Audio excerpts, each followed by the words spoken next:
On my daughter's birthday, I stopped by her office with flowers. As I walked in, heard, "You broke little rat. How dare you touch my stuff?" Through the cracked door, I saw my daughter on her knees, sobbing. Then I saw who was yelling at her, and my blood boiled. Today was my daughter's birthday. I walked into the fashion company where she worked carrying a bouquet of sunflowers, and the moment I stepped through the door, I heard a voice screaming, "How dare a filthy little rat like you touch my things?" Through a gap in the frosted glass, I saw my daughter on her knees, sobbing. And when I looked at the woman screaming at her, my blood turned to ice, because that woman was my wife. Before I tell you what happened next, let me tell you how the morning started, because that matters. The sunflowers cost $12 from a street vendor on Wilshire. My daughter Claire had loved sunflowers since she was 4, when her mother, Diana, planted a row of them along our back fence in Pasadena. Diana died 6 years ago. Pancreatic cancer. 11 weeks from diagnosis to funeral. I built a shipping empire from nothing, negotiated in boardrooms across 3 continents without blinking, and none of it prepared me for watching the person who held my whole life together disappear that fast. I should say more about Diana, because I don't think anything that happened later makes sense without understanding what her absence actually did to our family. She was a marine biologist by training, though she'd stopped fieldwork once Claire was born, choosing instead to teach part-time at a community college in Pasadena so she could be home most afternoons. She had a laugh that filled a room without ever being loud, and she was the only person in my life, before or since, who could look at me across a dinner table and tell, without me saying a word, exactly which negotiation had gone badly that day. When she died, I threw myself into work with a kind of desperate, unhealthy intensity, closing 3 major acquisitions in the 18 months following her funeral, as though enough tonnage moved through enough ports could somehow fill the specific shape of what I'd lost. Claire, 17 at the time, watched me do that, and said almost nothing about it for years. I understand now that her silence wasn't peace. It was a 17-year-old girl deciding, quietly, that she wasn't going to add her own grief to the pile her father was already failing to carry. I built the company itself, Holt Maritime Logistics, from a single leased warehouse and a used forklift, back when I was 31 years old and freshly out of the Marines, with nothing to my name but discipline and a stubborn conviction that the shipping industry's smaller players were being systematically overcharged by brokers who understood the paperwork better than the actual freight. Diana believed in that conviction before it had earned a single dollar of proof, mortgaging our first house without hesitation to cover a shortfall in year 2 that nearly sank the entire venture. I've built a great deal since then. 6 regional distribution hubs, a fleet that now numbers in the low hundreds, a reputation across 3 continents for reliability that competitors twice our size still struggle to match. None of it, not one single acquisition or hard-won contract, has ever meant as much to me as the fact that Diana believed in me before there was any evidence to justify it. I think that's part of why Vivian's particular brand of performed belief worked on me as effectively as it did. I was, without fully realizing it, still searching for an echo of something Diana had given me freely, and Vivian understood, with the trained precision of someone who'd made a career out of understanding exactly that kind of hunger, precisely how to counterfeit it. This morning wasn't about grief, though. It was about surprising my daughter at work on her birthday. I wore an old olive jacket, frayed at the cuff, bought at a surplus store the year I left the Marines. I want to explain something about how Vivian entered our lives, because I think it matters enormously to understanding everything that came after, and because for a long time I genuinely believed our meeting was one of the luckiest accidents of my life, rather than what it actually was. I met her at a charity auction in Santa Barbara, almost 3 years after Diana died, an event I'd only attended because a business associate had guilted me into buying a table. Claire was 20 at the time, away at UCLA, and I was, if I'm honest, a lonelier man than I let myself admit to anyone, including myself. Vivian introduced herself as a philanthropic consultant, recently relocated from San Francisco, connected to old money I never once thought to verify, because the way she carried herself made verification feel almost insulting. She asked me questions about the shipping business that suggested genuine understanding of tonnage economics, which, looking back, I now know she'd researched carefully in the weeks before that auction, once she'd identified me as a target. She laughed at the right moments. She touched my forearm lightly when she disagreed with something, a small, warm gesture that made disagreement feel like intimacy rather than conflict.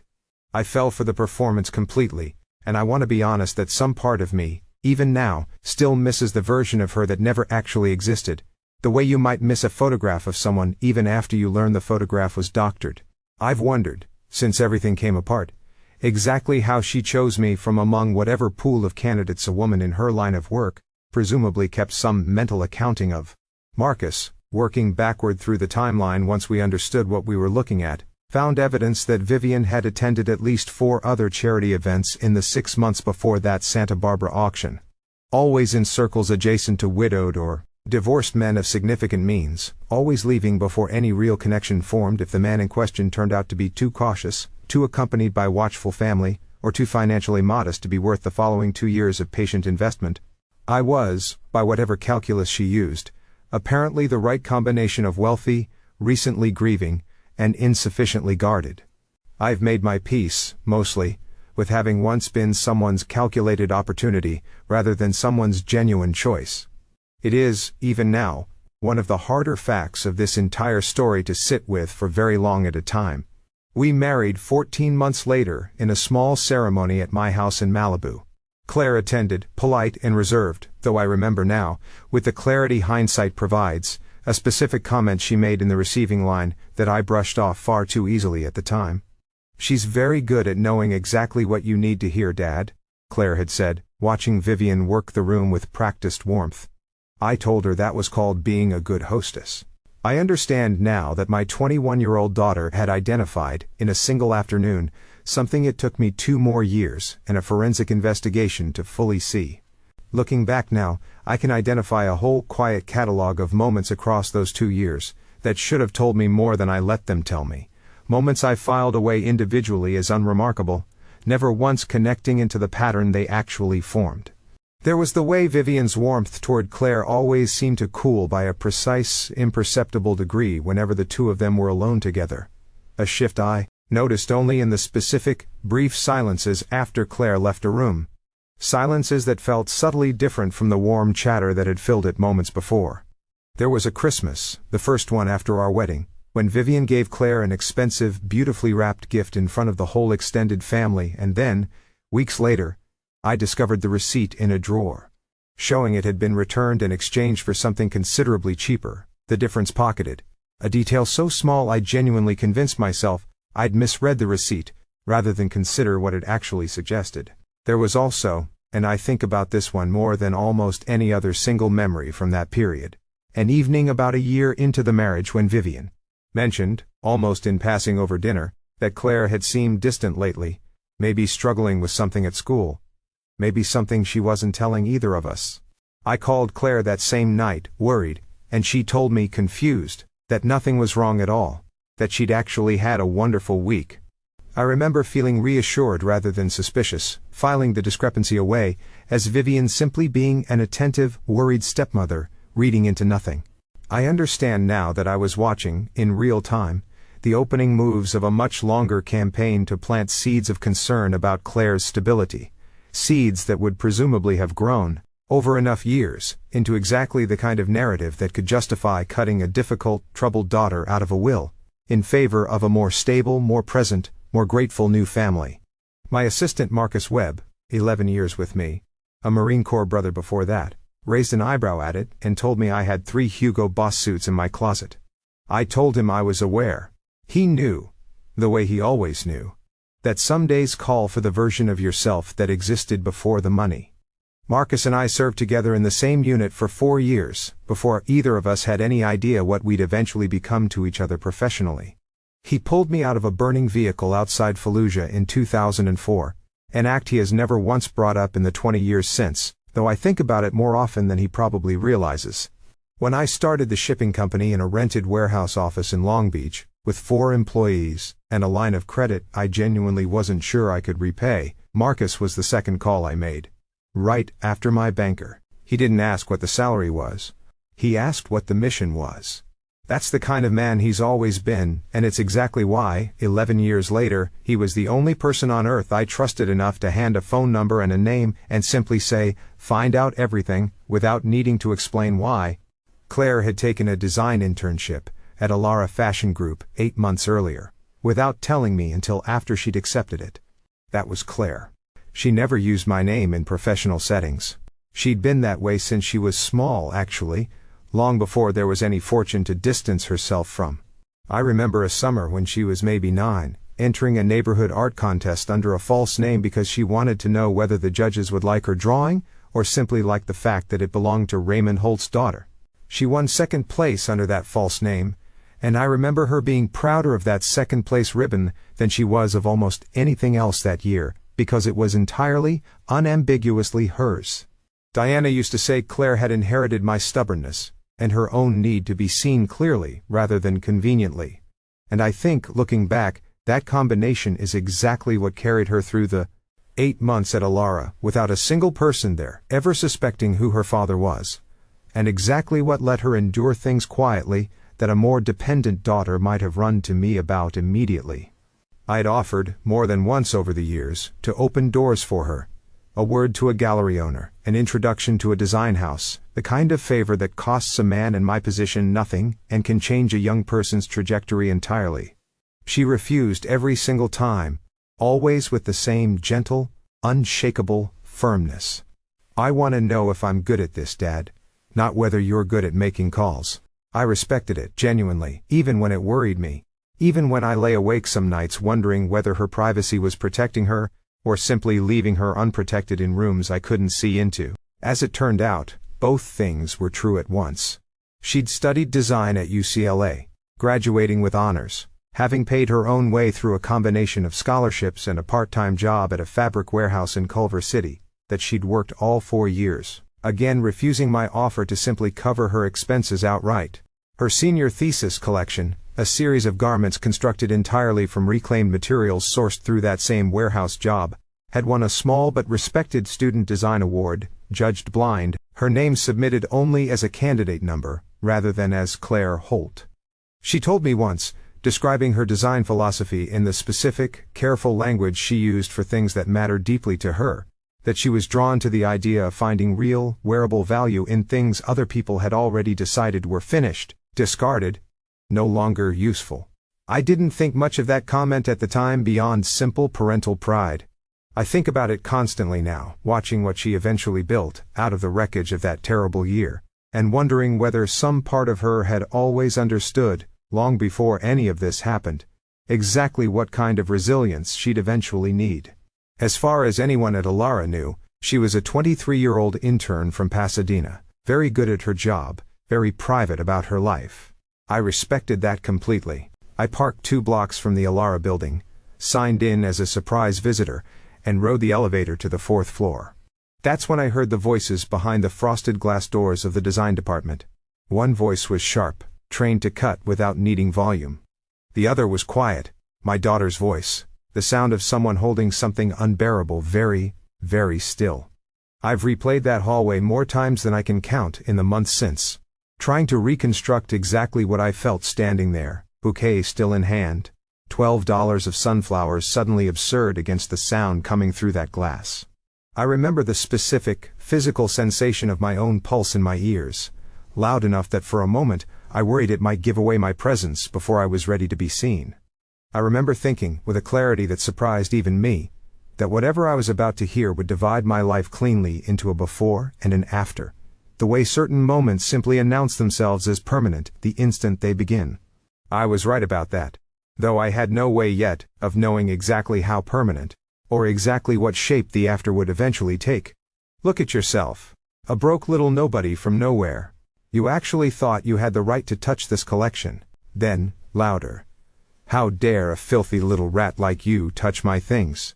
I leaned toward the gap in the doorframe, and there she was, my wife, Vivian.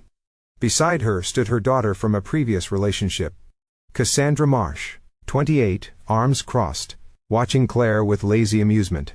"Mom, she's so slow," Cassandra said, examining her nails. "They really will hire anyone these days." I learned more about Cassandra over the following weeks than I ever wanted to know, pieced together through Marcus's investigation and later through the court record itself.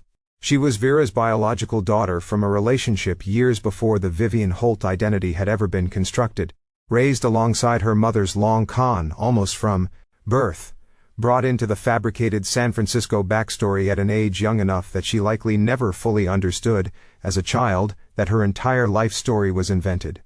By the time she was old enough to understand it consciously, the fabrication had simply become the only reality she knew, and she'd apparently absorbed her mother's particular talent for performance along with it, coasting through an expensive private education paid for with money extracted from Aldous Sterrett, the Portland developer, before Vera had even met me.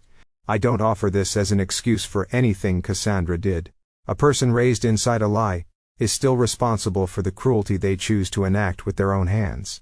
And Cassandra chose plenty of cruelty entirely of her own volition, the brake sensor tampering chief among it.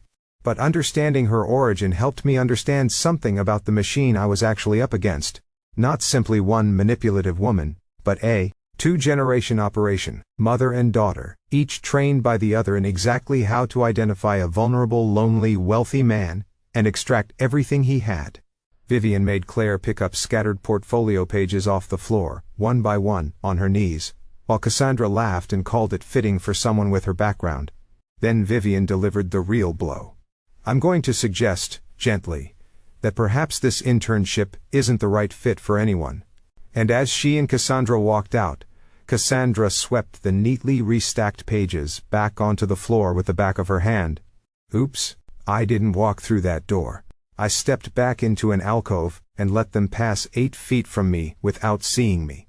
Then I watched my daughter, alone now, pick up those pages a second time, while 2 staffers who'd witnessed everything stared at the floor and did nothing. Something in my chest didn't tear. I recognized one of those 2 staffers, a junior designer named Priya Nair, from a company profile Claire had once shown me proudly on her phone, back when she still occasionally shared small victories from work, without realizing how much I treasured every one of those small shared moments. Watching Priya stare at her own shoes rather than help my daughter off the floor told me something important, something that would matter later. That whatever culture had let this happen wasn't limited to Vivian and Cassandra alone. Fear, once it's established in a workplace, tends to spread quietly through everyone in the vicinity, and I understood, standing in that alcove, that I wasn't just looking at 2 cruel women. I was looking at an entire small ecosystem that had learned, collectively, to look away. It shattered into something colder and more permanent than rage. A decision. Because here's what I understood, standing in that hallway. This wasn't a coincidence. Vivian had appointments, a portfolio, Cassandra dressed and ready. She'd chosen Claire's birthday on purpose, for maximum damage. This had been planned. I set the sunflowers against the base of the building and called Marcus. Pull everything on Alara Fashion Group, I told him, and find out how long Vivian has known Claire works there. Not when she found out. How long she's known and said nothing. By the time I got back to my house in Malibu, Marcus was already at the kitchen table, with 3 legal pads of handwriting. The drive itself, 40 minutes up the coast from downtown to Malibu, is one I've driven 10,000 times over the years, and I don't remember a single detail of it that particular afternoon beyond the fact that I called Marcus twice more during the drive, unable to simply sit with the silence of my own thoughts. I remember, at one point, pulling into a gas station I didn't need gas at, simply because I needed to stop the car entirely for a few minutes, needed to put both hands on a steering wheel that wasn't moving and breathe. I sat in that gas station parking lot replaying the sound of Vivian's voice through the frosted glass. How dare a filthy little rat like you touch my things, turning it over and over, trying to reconcile it with 2 years of a woman who had, by every outward measure, seemed to genuinely love my daughter. I couldn't reconcile it. I've since learned that you're not supposed to be able to. The 2 versions were never meant to coexist in the same understanding of a person. One of them was always going to have to be revealed as the lie. I want to describe that kitchen table scene in more detail, because I think about it often, the way you think about the exact moment a life you believed was solid ground turns out to have been standing over a sinkhole the entire time. Marcus had spread everything out in careful, methodical rows. bank statements he'd pulled through channels I didn't ask too many questions about, printouts of Alara's public records, a legal pad dense with his own cramped handwriting, timelines drawn in blue ink, with dates circled in red. He didn't ease into it. Marcus never has. Not in 20 years of knowing him. He simply started talking, the way he used to brief me on troop movements, flat and precise, because he understood correctly that softening the delivery would only make the information harder to absorb. What he'd found in 3 hours made me wish he hadn't found it at all.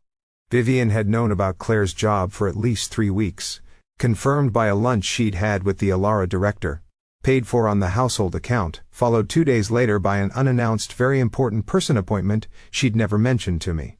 Worse, over 22 months, systematic transfers had been bleeding out of our household accounts, each one small enough to avoid automatic review, adding up to $840,000, funneled into a Nevada shell company and a personal account in Cassandra's name. The shell company itself, Marcus explained, was registered under the name Halcyon Ventures LLC, formed in Nevada 18 months into our marriage, listing a registered agent in Las Vegas whose only apparent business was forming shell companies for exactly this purpose.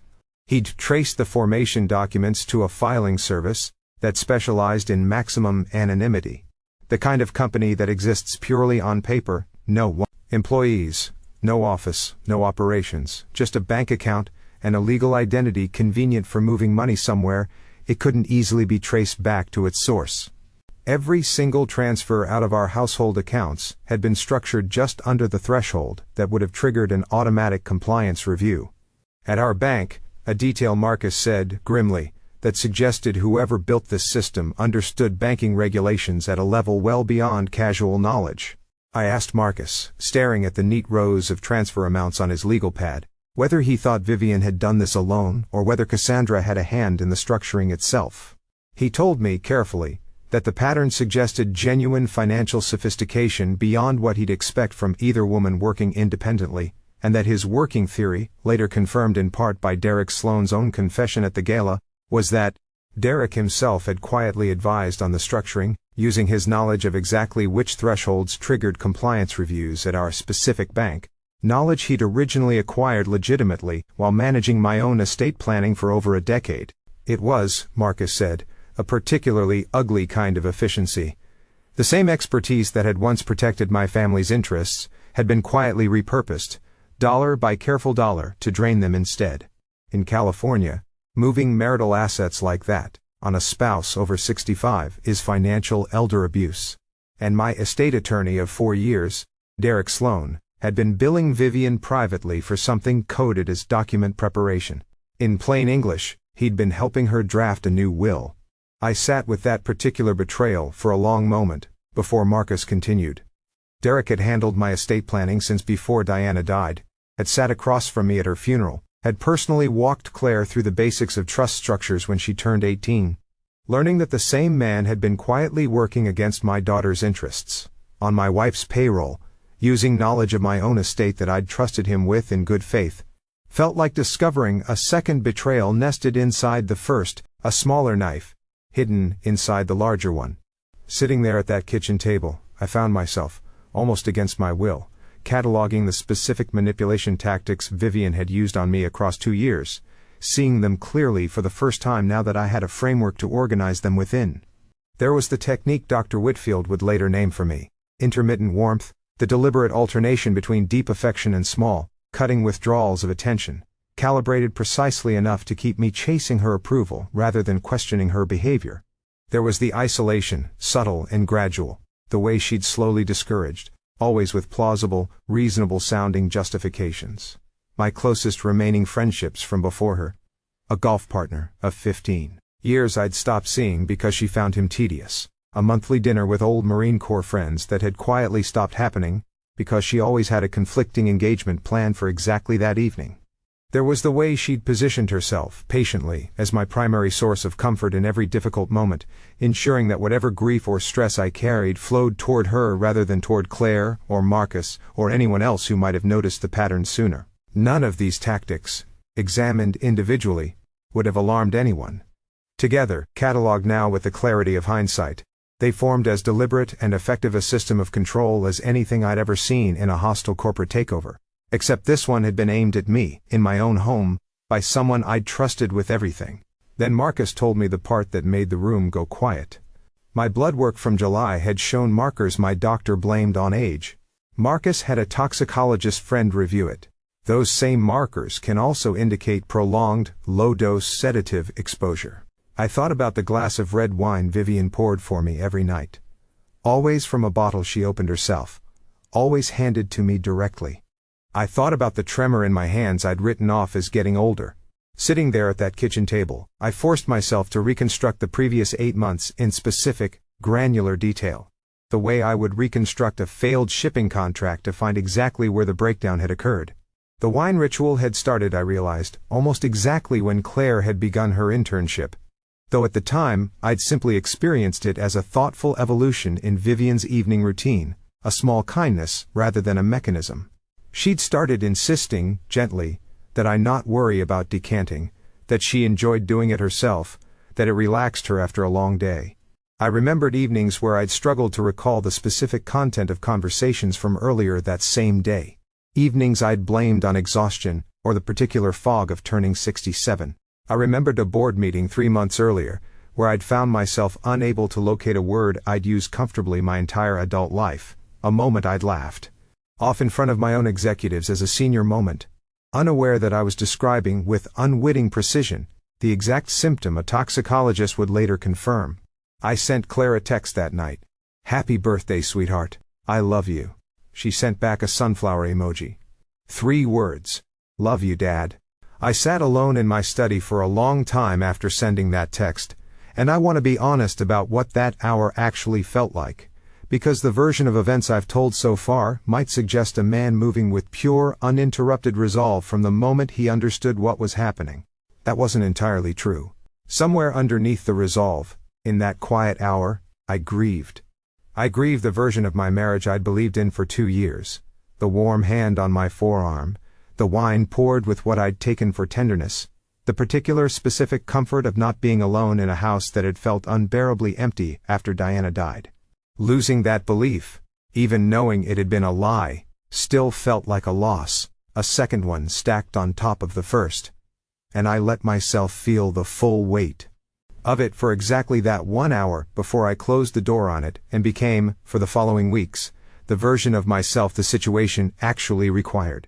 She had no idea what I now knew, and I intended to keep it that way, until I was ready to move. I didn't sleep. At 6:15 the next morning, I drove to a private clinic in San Diego, and gave blood to a toxicologist named Dr. Hatch. I chose San Diego deliberately, rather than any facility closer to Malibu, precisely because I needed a toxicologist entirely outside my usual medical network. Someone with no prior relationship to my regular physician, and no chance of the request somehow finding its way back to Vivian through casual professional conversation. Dr. Hatch had been recommended by Marcus's toxicologist friend, as someone discreet, thorough, and accustomed to working with clients who needed absolute confidentiality, a description that, I gathered from the careful way he handled my case, likely referred to a client base that included people navigating exactly this kind of domestic nightmare more often than I would have guessed possible before it happened to me. Dr. Hatch himself was a quiet, unhurried man in his 60s, who'd spent most of his career doing forensic toxicology work for county coroners, before moving into private consulting, and I remember, sitting in his small examination room at 6:30 that morning, being struck by how entirely unbothered he seemed by the strangeness of my request. He drew the blood himself, labeled it with a case number rather than my name, and told me, as I was leaving, that results of this kind typically took several days to process fully, but that given what I'd described about the urgency of the situation, he'd expedite it personally and have a preliminary rid by that same afternoon. I thanked him and asked, almost as an afterthought, how often he saw cases like this. "More than you'd think, Mr. Holt," he said, not unkindly.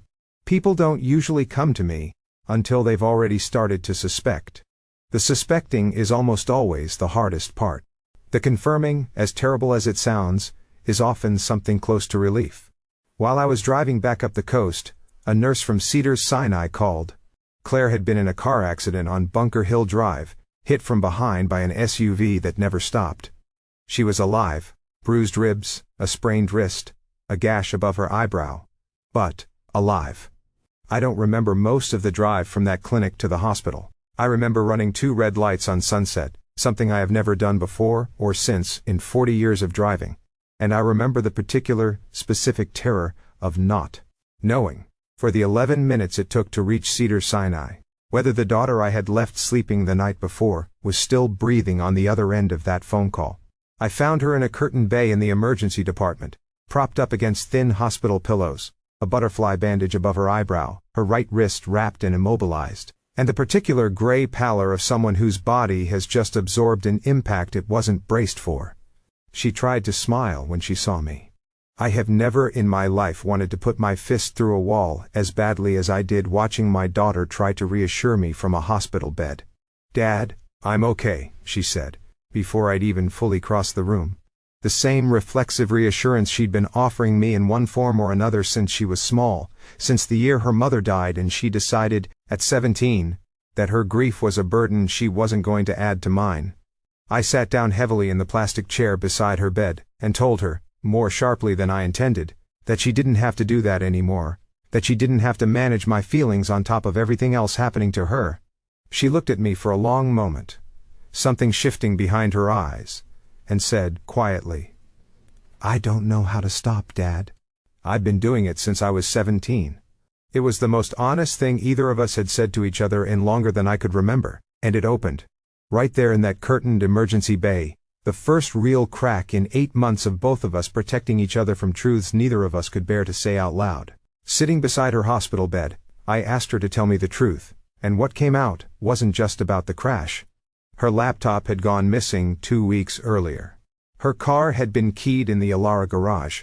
She told me about the laptop first, hesitant.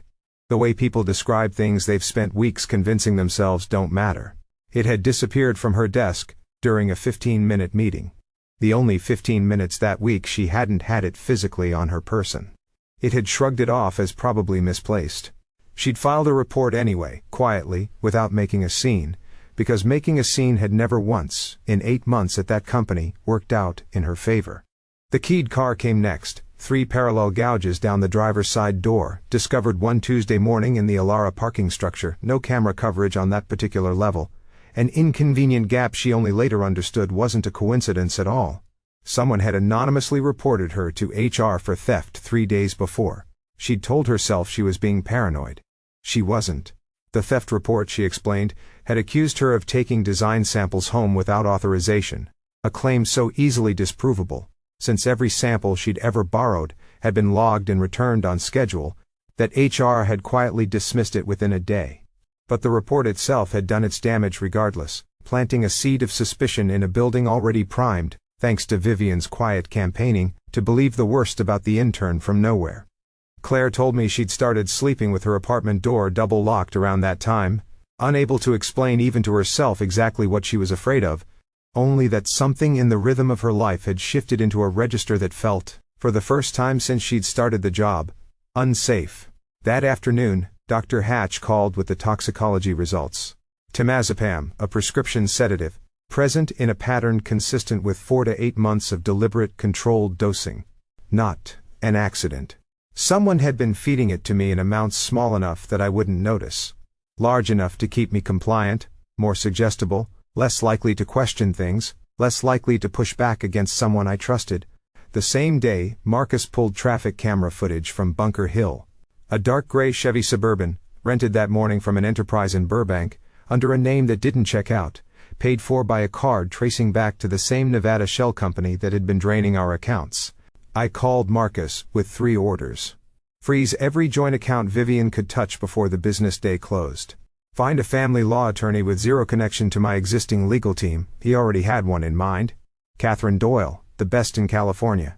And get every bottle of wine out of that house before Vivian got home, without her knowing why. Catherine Doyle met me in a private conference room at her firm at 9 that same evening, having cleared her schedule the moment Marcus explained the outline of the situation over the phone. She was a compact, precise woman in her 50s, with a reputation, Marcus told me, for winning cases other attorneys wouldn't take on because the sums or the personalities involved were too complicated. She listened to my account without a single interruption, taking notes in a small, tight hand, and when I finished, she set her pen down and looked at me directly. "Mr. Holt," she said, "I need you to understand something before we go any further. Everything you've described to me tonight suggests a woman who has done this before, more than once, and successfully. That means she is patient, and she is good at this. We are not simply going to file paperwork and walk away. We are going to build something airtight enough that she cannot talk her way out of it, because a woman with her skill set will absolutely try."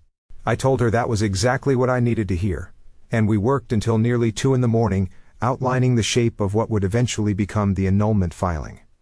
Catherine asked me, near the end of that long first meeting, a question that has stayed with me since, mostly because I didn't have a good answer for it at the time. "Mr. Holt," she said, setting down her legal pad, "what do you actually want out of this, beyond the obvious protection for your daughter and your assets? People who come to me after a betrayal this large usually want one of two things, sometimes both. They want the truth exposed publicly, or they want to disappear from the whole ordeal as quietly and privately as possible." I sat with that question longer than she probably expected before answering. "I want them to lose in a room full of people," I finally told her. "I want the last thing that happens to be true, in a place where it can't be talked away or spun into something smaller." I understand now, looking back, that answer shaped everything that followed, including the decision to confront both women publicly at the gala, rather than simply letting the legal system quietly process everything behind closed doors. Catherine didn't judge the impulse. She simply nodded and said, "Then let's build you a room." The wine removal, handled quietly by Marcus and 2 men he trusted absolutely, happened the following afternoon while Vivian was at a scheduled hair appointment she had no reason to suspect was being tracked. Every bottle in the house, opened and unopened, went into evidence bags Dr. Hatch's clinic had provided, chain of custody documented meticulously from the moment they left our wine cellar.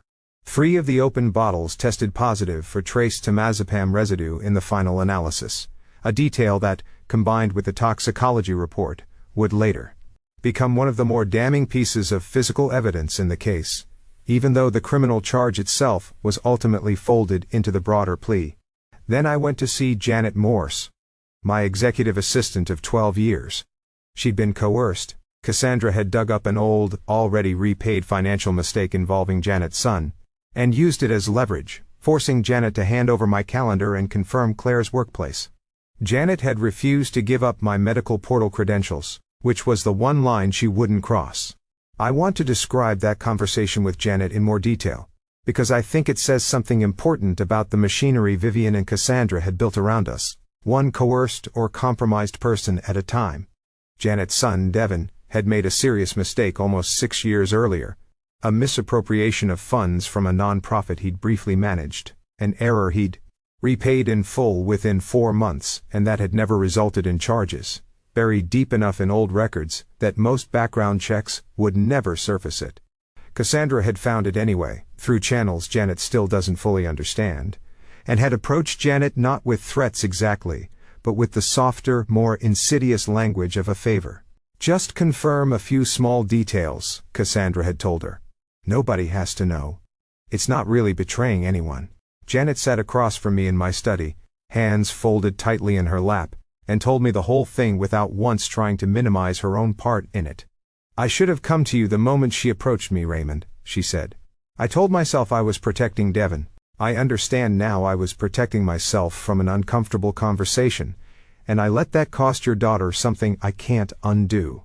I told her what I meant, and still mean entirely sincerely, that a mother protecting her son from an old mistake being weaponized against him is not the same category of failure as the 2 women who did the weaponizing, and that the line she'd refused to cross, my own medical credentials, told me everything I needed to know about where her actual loyalty lived. I met Devin himself, briefly, about 2 months later, when Janet invited me to a small family dinner, a gesture I understood as her own quiet way of proving to herself that our relationship had genuinely survived what happened, rather than simply been formally forgiven on paper. He was in his early 30s by then, working steadily at a logistics firm not unlike my own, carrying himself with the particular careful humility of someone who has spent years trying to outrun a single bad decision from his 20s. He thanked me, awkwardly, for not letting his mother's employment become collateral damage in something that was, in the end, entirely Cassandra's manufactured leverage, rather than any actual wrongdoing on Janet's part. I told him what I'd told his mother, that everyone gets exactly one mistake weaponized against them if they're unlucky enough to cross paths with people cruel enough to go looking for it, and that the measure of a person isn't the mistake itself, but what they do in the years after making it. Devon has apparently repeated that sentence to Janet more than once since, which I only mention because it's a strange small comfort to know that something said at a difficult dinner table ended up mattering to someone in a way I hadn't fully anticipated. She wrote a full statement that night and called Catherine Doyle before she went to sleep. The next morning, Marcus arrived with an envelope and a face like he hadn't slept. "Her legal name isn't Vivian Holt," he said. "It's Vera Maslow, born in Fresno, 1972. The San Francisco family, the private school background, none of it's real. She built the identity in 2004 and has been living inside it for 20 years. Marcus laid out the timeline for me slowly, methodically, the same way he'd laid out troop positions on a map 20 years earlier. Vera Maslow had grown up the second of 4 children in a modest Fresno household, her father a long-haul trucker, her mother working shifts at a regional distribution center. Nothing in her actual childhood was shameful, Marcus was careful to point out, nothing that would have prevented her from building an honest life under her own name. She'd simply decided, sometime in her early 30s, that an honest life under her own name wasn't the life she wanted, and had the particular combination of intelligence, patience, and complete absence of conscience required to build a different one from scratch. I asked Marcus, at one point during that briefing, how he'd managed to trace a 20-year-old fabricated identity back to its origin in under 72 hours, a question that had genuinely baffled me given how thoroughly Vera had apparently constructed the Vivian Holt persona. He explained that the fabrication itself, however meticulous, had one unavoidable weakness. Biometric and financial systems that existed in 2004 hadn't yet caught up to the sophistication of the deception, meaning a handful of old records, a decades-old fingerprint on file. From a minor traffic citation, a social security number that had technically belonged to Vera Maslow the entire time, even as every other detail around it changed, remained quietly buried in databases that a competent investigator with the right access could still cross-reference. It's not that she made a mistake, Marcus told me. It's that the world got better at catching this kind of thing after she'd already built the house. She just never went back to check whether the foundation still held. I've thought a great deal, in the time since, about what kind of person spends 2 decades of her life sustaining a fabrication of that scale, and I don't think I've arrived at a satisfying answer, only a series of partial ones. Dr. Whitfield, in one of our sessions, offered a framework I found useful without finding it fully sufficient. That some people experience their authentic self as so fundamentally unacceptable, so certain to be rejected, the moment it's truly seen, that constructing an entirely false self isn't experienced internally as lying at all, but as survival, the only available alternative to a rejection they've decided in advance they cannot bear. I don't offer that as sympathy. Vera made choices, repeatedly, across 20 years and 3 marriages, that caused real, lasting harm to real people, my daughter chief among them, and understanding a possible psychological mechanism behind those choices doesn't excuse a single one of them. But it has helped me, oddly, to stop experiencing the entire ordeal as a referendum on my own judgment specifically, and start understanding it instead as an encounter with a genuinely rare, genuinely practiced form of predation that has, by the historical record Marcus uncovered, fooled at least 3 other intelligent, successful people before it ever fooled me. The 2004 transformation had been meticulous.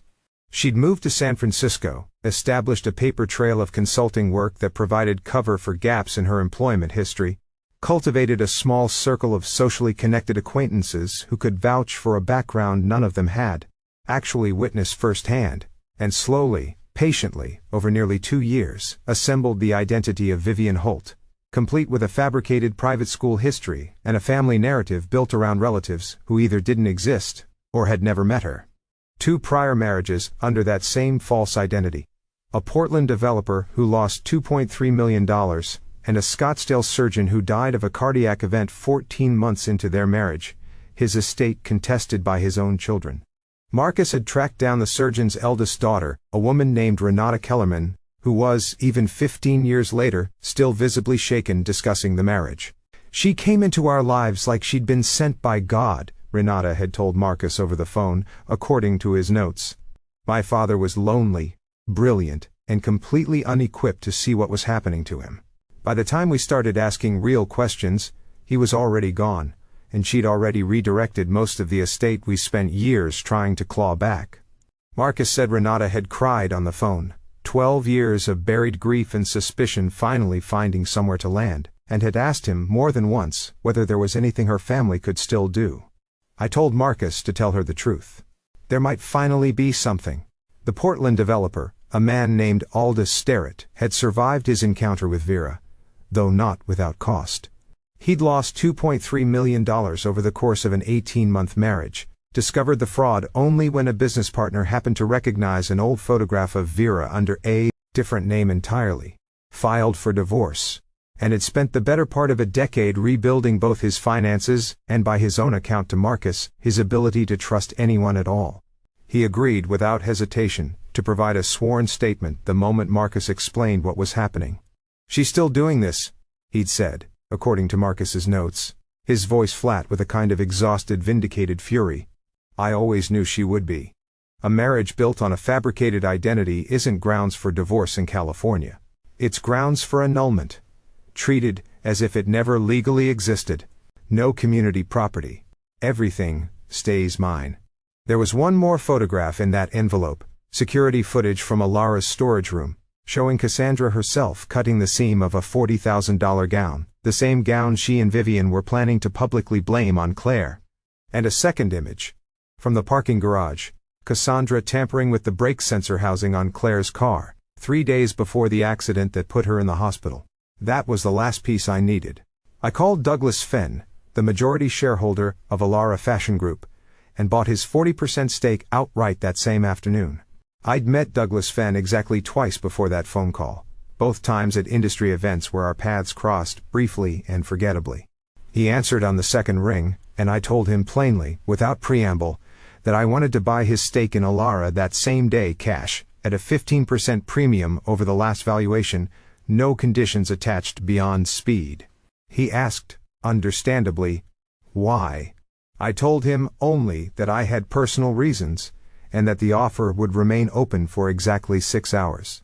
Douglas Fenn had built Alara from a single boutique storefront in the 90s into a genuine industry name, and I think some instinct in him, the same instinct that built a company from nothing, recognized that a man offering that kind of premium with that kind of urgency wasn't bluffing. He called his own attorney, reviewed the term sheet Catherine Doyle's office had drafted within the hour, and signed by 2 in the afternoon. He told me, near the end of the call, almost as an afterthought, that he'd always had an uneasy feeling about the culture Sandra Vance had been cultivating in the design department over the past year. High turnover among junior staff, an atmosphere he couldn't quite name but had noticed all the same. I told him his instincts had been correct, and that he'd find out exactly why within 48 hours. Douglas called me again about 6 weeks after the gala, once the dust had genuinely settled, to ask whether I intended to keep the 60% stake long-term, or eventually sell it back to him now that the crisis that had prompted the purchase was fully resolved. I told him I intended to keep it, not out of any grand strategic vision for the fashion industry, an industry I understood, at best, as an interested outsider, but because Claire had asked me to. She'd told me, quietly, one evening not long after returning to work, that she wanted to know the culture that had nearly destroyed her couldn't simply revert the moment ownership changed hands again. As long as you're involved, Dad, even at a distance, I know it stays accountable to somebody. I kept the stake. I attend exactly 1 board meeting a quarter, say very little, and let Claire and the leadership team she's built run the actual company. It is, I think, the least glamorous and most meaningful business decision I've made in 30 years of building companies. Precisely because its entire purpose is protective, rather than profitable. A 15% premium. Cash, no conditions. By 3:17 p.m., I owned 60% of the company that had let my daughter be tortured for months. Nobody there would know until it was too late to matter. I want to describe the brake sensor forensics in more detail, because it was, in some ways, the piece of evidence that frightened me most, more than the toxicology, more than the financial trail. Marcus had pulled the parking garage footage the same day he pulled the Bunker Hill traffic camera footage, working backward from the accident date to identify any prior access to Claire's vehicle. The footage showed Cassandra alone in the garage at 11:04 DAO at night, 4 days before the accident, spending nearly 6 minutes crouched beside the front wheel well of Claire's car, a small toolkit open on the concrete beside her. Marcus had the footage independently reviewed by a forensic mechanic before we ever brought it to Reyes, wanting absolute certainty before making an accusation of that magnitude. The mechanic's report was unambiguous. The brake sensor housing had been deliberately loosened in a way that wouldn't cause immediate failure, but would degrade gradually under normal driving conditions, exactly the kind of sabotage designed to look, after the fact, like ordinary mechanical wear rather than deliberate tampering. Detective Reyes told me later that this specific detail, the deliberate gradualism of it, was what ultimately convinced the district attorney's office to pursue the vehicular assault charge with intent rather than a lesser reckless endangerment charge. Someone had planned not just to frighten my daughter, but to hurt her in a way that would look, to any casual investigator, like bad luck. I brought everything to Detective Aaron Reyes. I'd worked with Reyes once before, years earlier, when a cargo theft ring had targeted one of my Long Beach warehouses, and I'd remembered him as a methodical, unflashy investigator who cared more about building an airtight case than about moving quickly for the sake of appearing decisive. That reputation held. He spent nearly 4 hours in my study going through everything Marcus and I had assembled, asking sharp, specific questions, occasionally stopping to make a call to a colleague in financial crimes, or to cross-reference a detail against something already in the department's system. Lapped. The toxicology report. The financial trail. The surveillance photos. Janet's signed statement. He confirmed the brake sensor tampering forensically, and drafted arrest warrants. Reyes was careful, before drafting anything, to walk me through exactly what would and wouldn't hold up under cross-examination, a level of caution I came to appreciate enormously in the months that followed, when every piece of that case eventually faced exactly the scrutiny he'd anticipated. He flagged one gap immediately.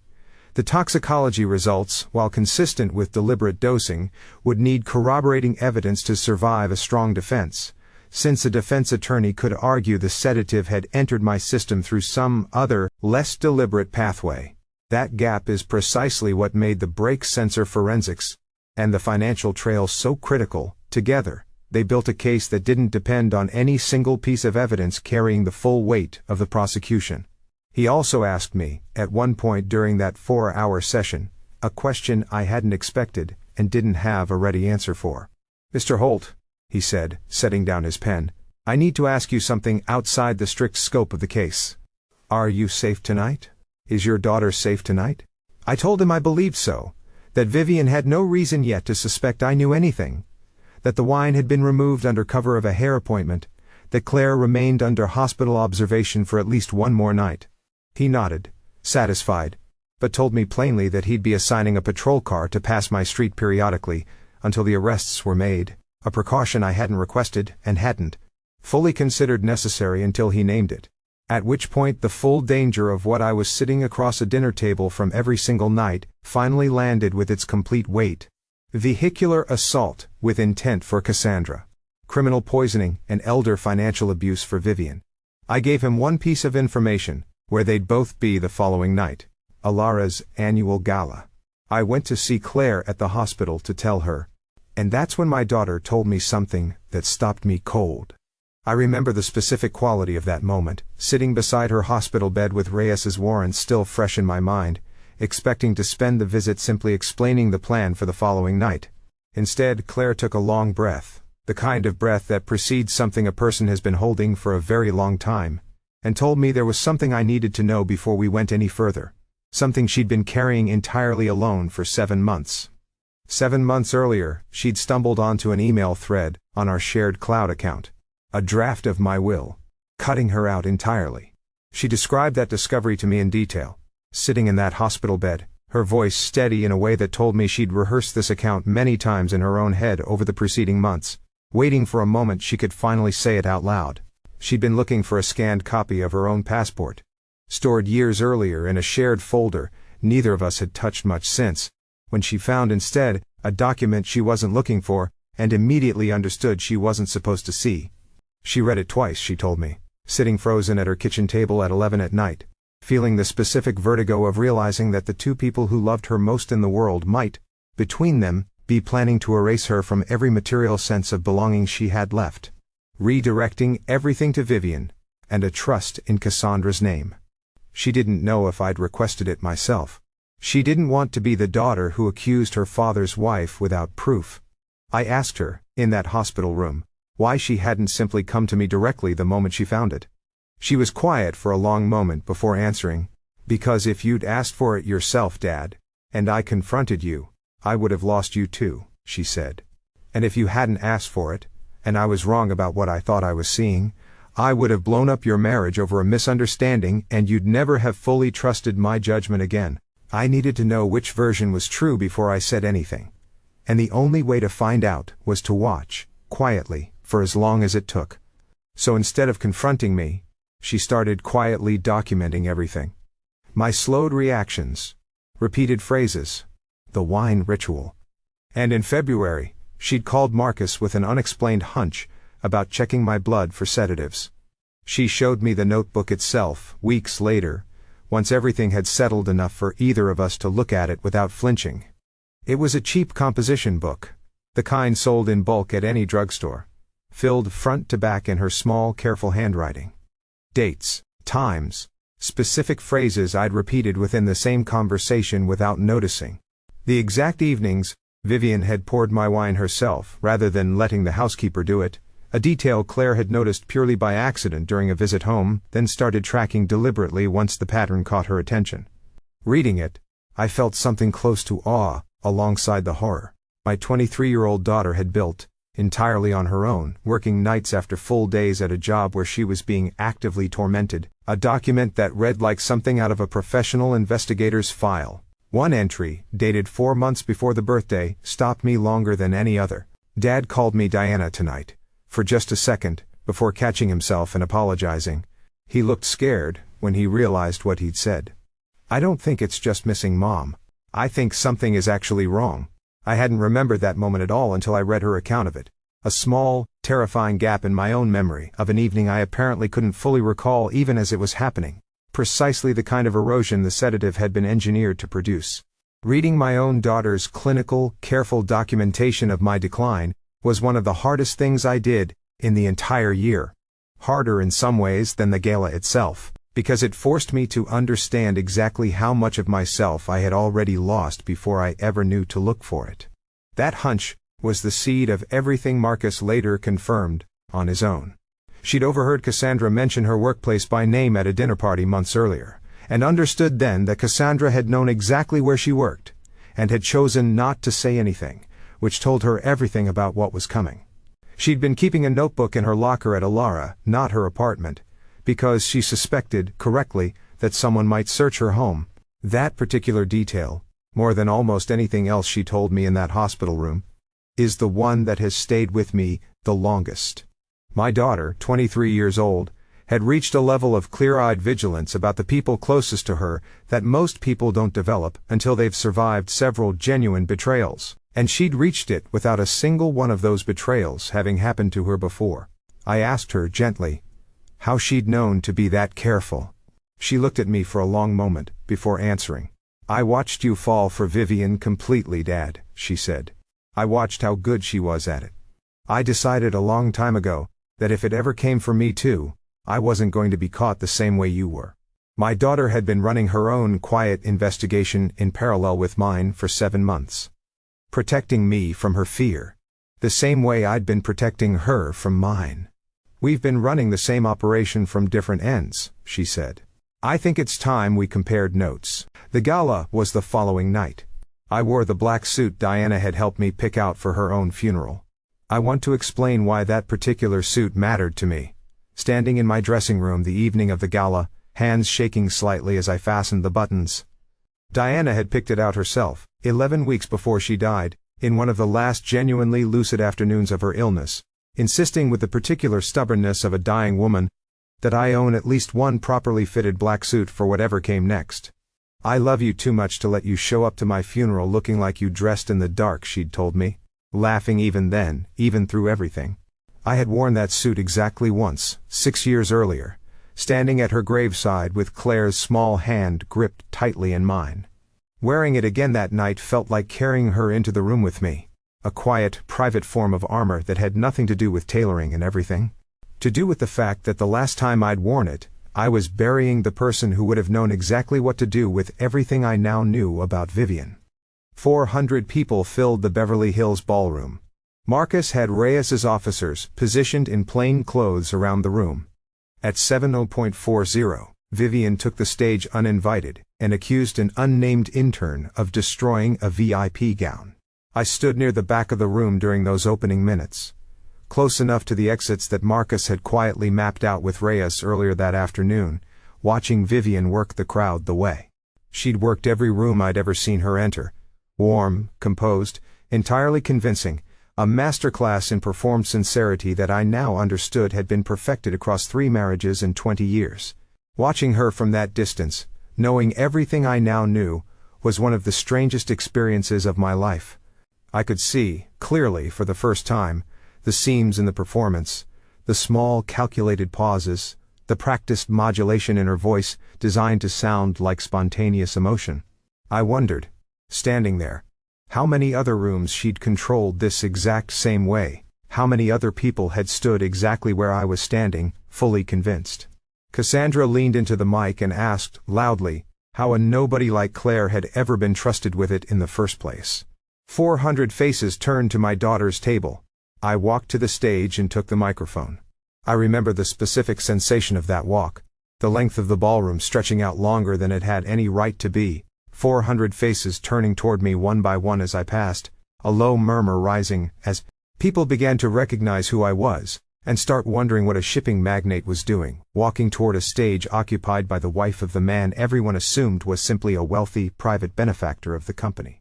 I climbed the 3 short steps, and Vivian's face, for just a fraction of a second before she recovered her composure, showed something I had genuinely never seen on it before. Fear. Real, unrehearsed fear. "My name is Raymond Holt.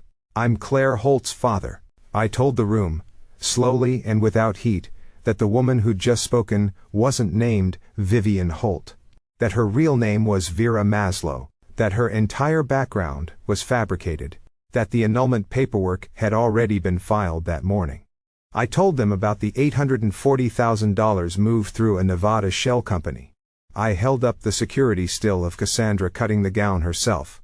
I told them Sandra Vance, the Alara director, had been paid $60,000 from that same shell company to make sure my daughter's evaluations tanked and her position became untenable. I watched Sandra Vance's face drain of color from her table near the front, watched her husband beside her turn slowly to look at her, watched the particular unraveling of a woman realizing, in real time, in front of 400 witnesses, that every carefully constructed excuse she'd prepared for herself over the preceding months had just evaporated. She didn't try to run. She simply sat very still, staring at the tablecloth, the way I imagine people stare at the last few seconds before a verdict. And I told them that as of the previous afternoon, I owned 60% of the company they were all standing in. Cassandra bolted for the exit and walked straight into an officer's path. Detective Reyes came up the stage steps with the warrants. I'd asked Reyes, in the planning session 2 days earlier, exactly how he intended to manage an arrest inside a crowded, high-profile event without triggering the kind of chaos that could let either woman slip away in the confusion. He'd walked me through it with the same methodical calm he'd brought to every part of the investigation. 6 plainclothes officers positioned at every exit and along the perimeter of the ballroom, 2 more stationed near the valet stand outside in case either woman made it past the room itself, and Reyes himself positioned close enough to the stage to move the moment I gave the signal we'd agreed on. Cassandra, true to Reyes's prediction, bolted the instant she understood the room had turned against her, sprinting toward the nearest exit in heels clearly not built for sprinting, and ran directly into the arms of an officer stationed exactly where Reyes had said one would be. I remember the specific, almost absurd detail of her shoe coming off mid-stride, abandoned on the ballroom floor, a small, strange punctuation mark on the end of everything she'd built.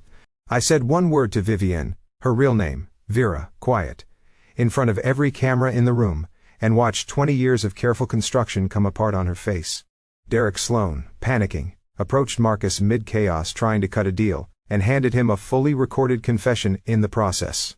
I brought Claire up onto that stage, put my arm carefully around her bruised ribs, and told 400 people exactly who she was, a UCLA honors graduate who'd earned her position without ever using my name, who'd been humiliated in that building and put in a hospital by people in that room, and who was also the sole heir to everything I owned.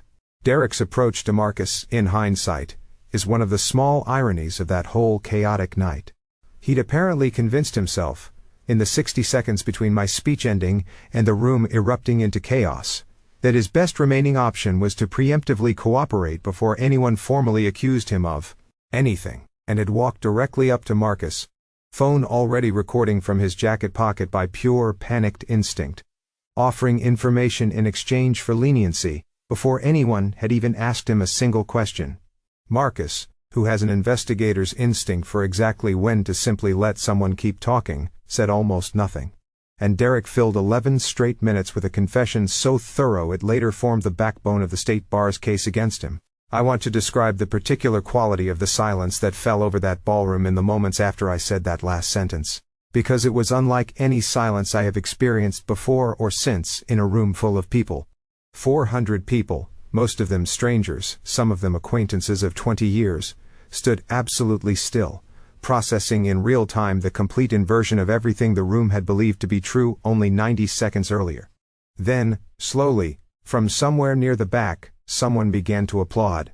It spread, uneven and hesitant at first, then steadier, until most of the room was standing, applauding a young woman in a modest black dress, who had spent 8 months being quietly tortured by people this same room had, until moments earlier, assumed were her betters. Claire didn't smile. She stood very straight, her bruised ribs visible in the careful way she held herself, and simply nodded once, the way I imagine a soldier nods at the end of a long, difficult campaign, acknowledging the moment without needing to perform gratitude for it. Cassandra spent that first night in a holding cell 2 doors down from her mother, though Reyes told me afterward the 2 women were kept carefully separated after processing to prevent any coordination of their stories before formal interviews could take place. I learned, secondhand through Reyes weeks later, that Cassandra had spent much of that first night demanding to speak with an attorney her mother's remaining resources could no longer actually afford, the frozen accounts having cut off access to the very money that might once have bought her a more aggressive defense. There was something almost fitting, though I take no particular satisfaction in it, about watching the machinery Vera and Cassandra had built together. The shell company, the systematic drain on my accounts, become, in the space of a single night, entirely unavailable to the 2 women who'd built it, frozen by the same legal system they'd spent 2 years trying to manipulate. News of the arrests reached Alara's broader staff by the following morning, well before I arrived to address the company formally. I'd asked Reyes and Catherine Doyle both to hold off on any public statement until I'd had the chance to speak with employees directly, wanting them to hear the outline of what had happened from ownership rather than piece it together from social media speculation. I stood in the same 4th-floor design department where Claire had once knelt on the floor collecting scattered pages, and told roughly 40 employees, gathered in a loose, uncertain half-circle, that the company was under new majority ownership, that Sandra Vance would no longer be with the organization, and that any employee who had witnessed mistreatment of colleagues and stayed silent out of fear now had a formal, protected channel to come forward without consequence. Priya Nair was the first to speak afterward, in front of the entire gathered staff, apologizing publicly to Claire in a moment that visibly moved several of her colleagues to tears. It was, I think, the exact moment the culture of that department actually began to change, not through policy alone, but through one person's public willingness to name what she'd failed to do. Later that night, Vivian asked to see me from her holding cell without her lawyer present. I didn't go in, but I stood outside the window and watched her sit alone, gown still on, face finally undirected, not performing for anyone, just tired in a way that looked, for the first time in 2 years, real. The intake officer told me she'd said one thing when she was brought in: I didn't plan to stay this long. I never got a clean answer for what that meant. Some things don't resolve, you just learn to carry them. My own board at Holt Maritime Logistics learned about the situation only after the gala, since I'd deliberately kept the entire affair compartmentalized away from the company during the investigation itself, unwilling to let anything about Vivian touch the business Diana and I had built together. I called an emergency session the following Monday, laying out, in the same flat, precise language I'd use for any material business disclosure, exactly what had happened and exactly why I'd been quietly distracted during board calls the preceding weeks. My vice chair, a sharp, no-nonsense woman named Constance O'Leary, who'd been with the company almost as long as Marcus, listened to the entire account without a single interruption, then said simply, "Raymond, you should have told us sooner." Not because we needed to know the details, because carrying something like that alone, on top of running a company this size, isn't sustainable. And we would have covered for you without asking a single question, if you'd simply told us you needed space. I took that criticism to heart more than almost anything anyone said to me that entire year, because it named something I hadn't fully admitted to myself, that even in crisis, even with everything at stake, some old instinct in me still reached first for self-sufficiency, rather than trusting the people around me to help carry the weight. The board's formal response was, in the end, entirely supportive, authorizing whatever legal and security resources I needed without a single dissenting vote, and Constance personally reached out to Claire in the weeks that followed, unprompted, simply to check in, a gesture that meant more to my daughter, she told me later, than almost any other single act of kindness during that period, precisely because it came from someone with no obligation to offer it. Constance and I have had several long conversations since about exactly what happened in that boardroom.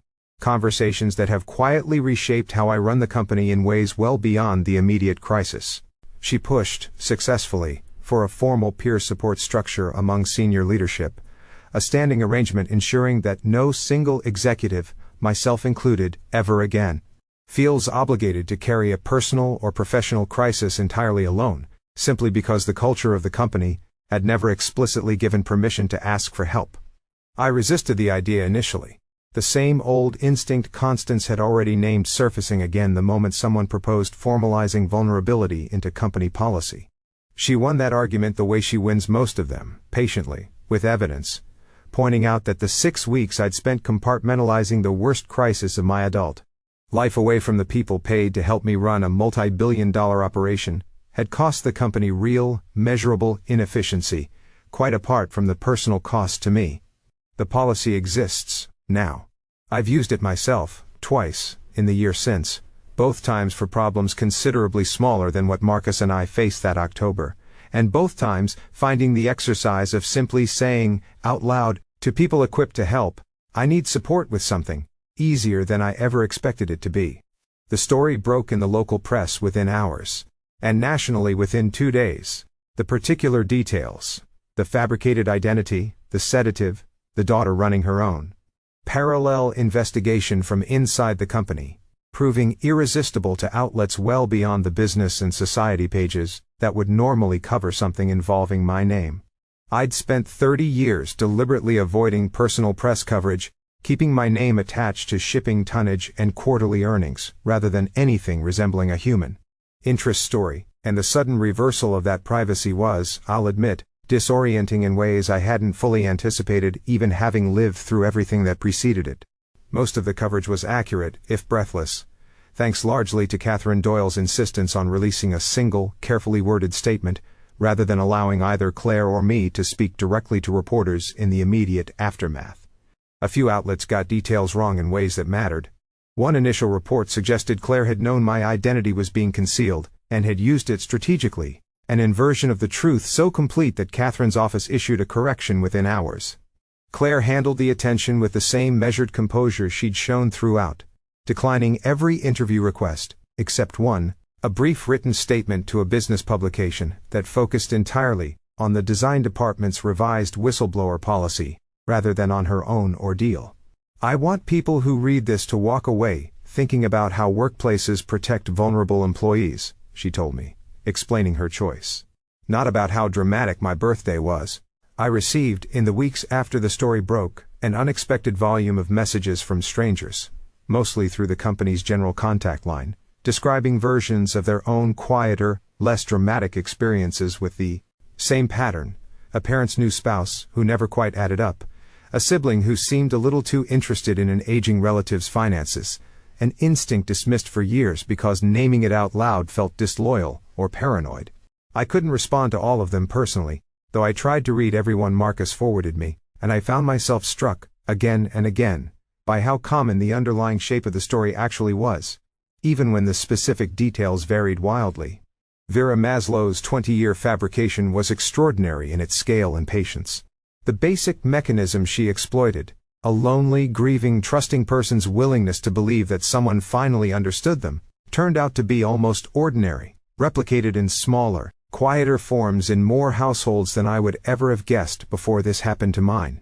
Marcus, for his part, became something of a reluctant minor celebrity in industry circles, a fact he found so uncomfortable that he took 2 weeks of vacation, the first extended time off he'd taken in 11 years, specifically to avoid the calls. I gave him a substantial bonus that year, along with a title change that formalized what had functionally been true for a decade: chief of staff rather than assistant, though he told me, only half joking, that the title mattered less to him than the fact that I'd finally, after everything, learned to trust his instincts on the first call rather than the third. Claire's physical recovery from the accident took roughly 6 weeks, the ribs healing slower than the wrist, the scar above her eyebrow fading to a thin, barely visible line by early winter. The deeper recovery took considerably longer, and I want to be honest that I don't think it's fully finished even now, more than a year later. She saw a therapist twice a week for the first 4 months, a woman named Dr. Okafor, who specialized in trauma related to workplace abuse and betrayal, and Claire has told me, in the unguarded moments she slowly learned to allow herself since, that the hardest part of the recovery wasn't processing what Vivian and Cassandra had done to her directly. It was learning to trust her own instincts again after 8 months of being told, both explicitly and through 100 small engineered humiliations, that her perceptions couldn't be trusted, that she was imagining slights, that she was too sensitive, too paranoid, too much. Dr. Okafor, whom I met exactly once, at Claire's invitation, during a joint session focused on how the two of us could better support each other going forward, explained something to me that morning that reframed the entire 8 months for me in a way I hadn't fully grasped on my own. What Vivian and Cassandra did to your daughter, Mr. Holt, she said, wasn't simply cruelty in isolated incidents. It was a coordinated campaign specifically designed to make her doubt the accuracy of her own perception of reality, which is one of the most effective and most damaging forms of psychological harm a person can experience, precisely because it doesn't just hurt in the moment. It erodes the very tool a person needs to recognize harm the next time it happens. Hearing that named so clearly helped me understand why Claire's recovery couldn't simply be a matter of time passing.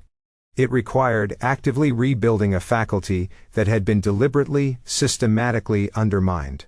I watched her rebuild that trust in herself slowly, deliberately, the same methodical way she'd built her secret investigation in the first place. She started, small, by simply naming things out loud the moment she noticed them. A practice Dr. Okafor had suggested. That felt wrong. That made me uncomfortable. I don't like that. Refusing to let herself talk her own perceptions back down, the way she'd trained herself to do for 8 months at Alara. I noticed the change most clearly at a work dinner, maybe 5 months after the gala, when a vendor made a comment that skated close to condescending, and Claire, without any visible hesitation, corrected him plainly, and moved on. The old Claire, the one who'd survived that internship, might have absorbed it silently, and turned it over alone later that night. This Claire simply named it, and continued the conversation. The legal proceedings that followed took the better part of 8 months to fully resolve, and I want to walk through them in more detail than the headline outcomes suggest, because the process itself taught me things about the machinery of justice that the tidy summary version glosses over entirely. Catherine Doyle handled the annulment with a precision I'd rarely seen even in my own boardrooms, filing within days of the gala, building the case around Vera's 20-year fabricated identity so thoroughly that opposing counsel, a defense attorney Vera's family, such as it was, had scraped together, withdrew any contest within the first hearing. The judge granted the annulment on the record, stating plainly that a marriage entered under a knowingly false identity, sustained across 2 decades in multiple states, represented exactly the kind of fraud the annulment statute existed to address. Cassandra's criminal trial moved faster than either of us expected, largely because the forensic evidence on the brake sensor tampering was simply too clean to contest. Her attorney negotiated the plea Detective Reyes had anticipated from the start: 2 years in state custody, full restitution tied to both the vehicular assault and the financial fraud charges, a permanent restraining order barring any contact with Claire or myself.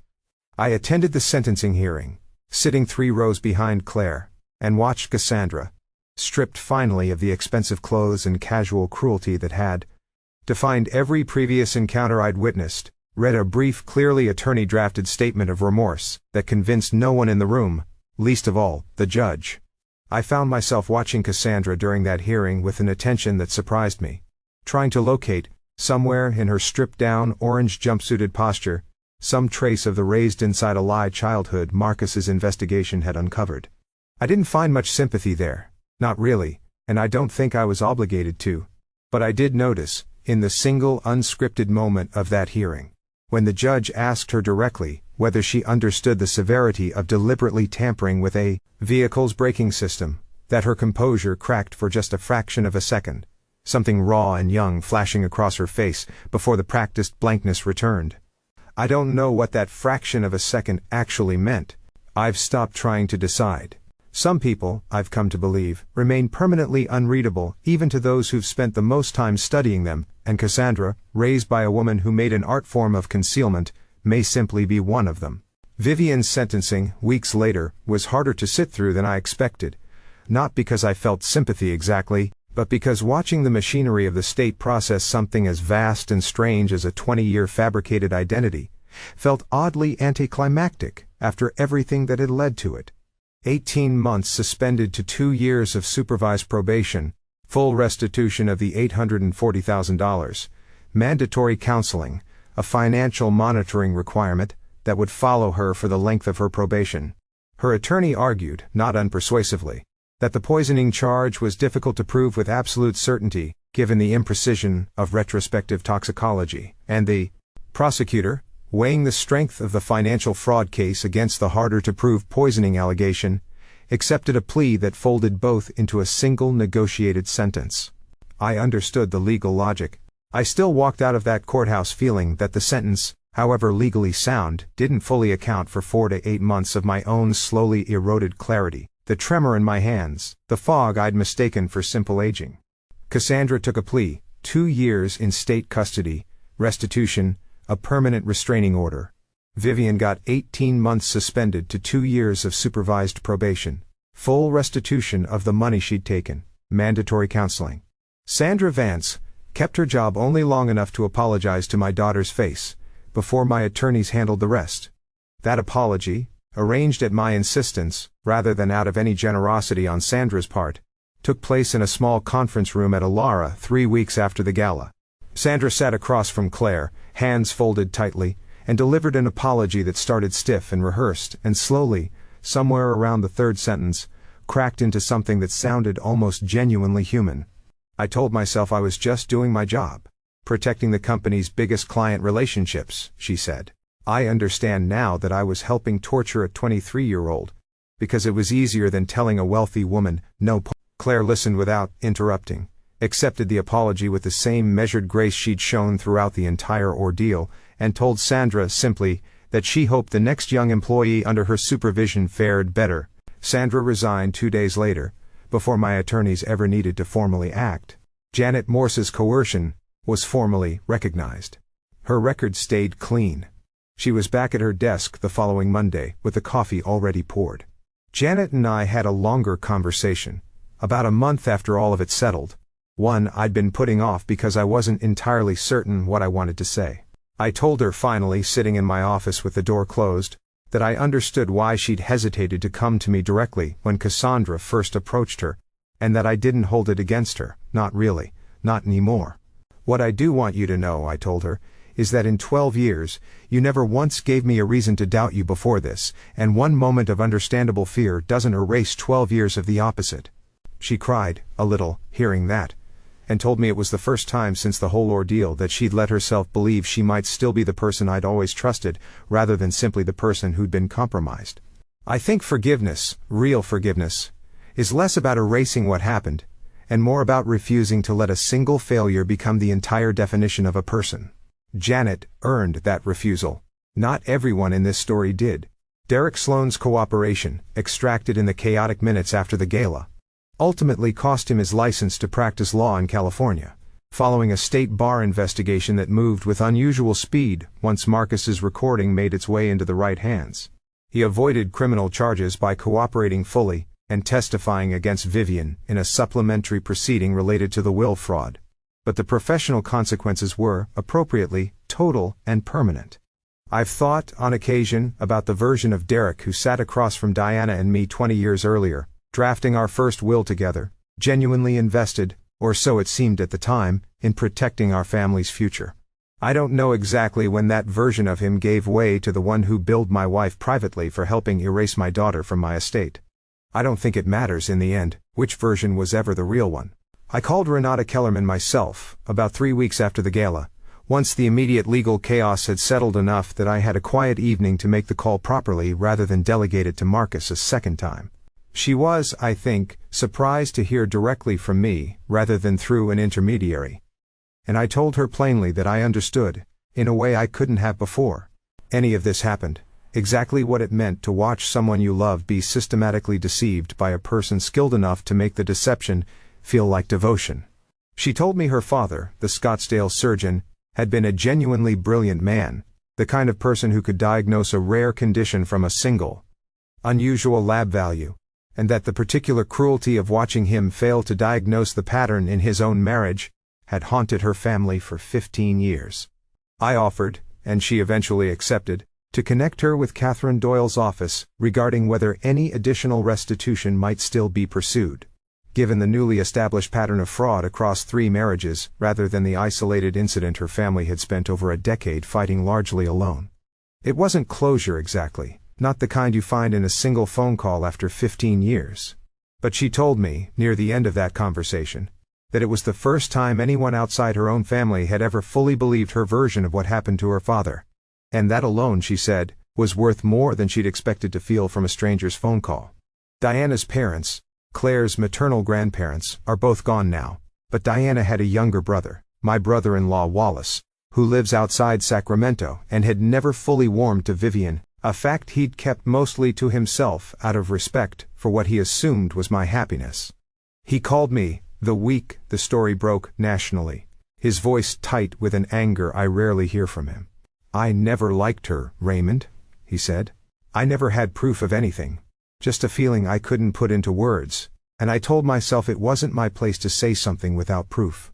I've thought about that call often since, another version of the same lesson the whole ordeal seemed determined to teach everyone connected to it. That the people who love you sometimes sense the truth before the evidence exists to justify saying it out loud, and that the instinct to stay quiet out of politeness or uncertainty can cost more than anyone intends. Wallace flew down for Claire's monthly diner tradition once, unannounced, driving down from Sacramento specifically to sit with the two of us for a single breakfast, telling Claire stories about her mother as a young woman that neither of us had heard before. It was, Claire told me afterward, one of the best mornings of that entire difficult year, not because it resolved anything about Vivian, but because it reminded both of us that the family we actually had left, the real one, was larger and warmer than the 2-person unit grief had sometimes made it feel like since Diana died.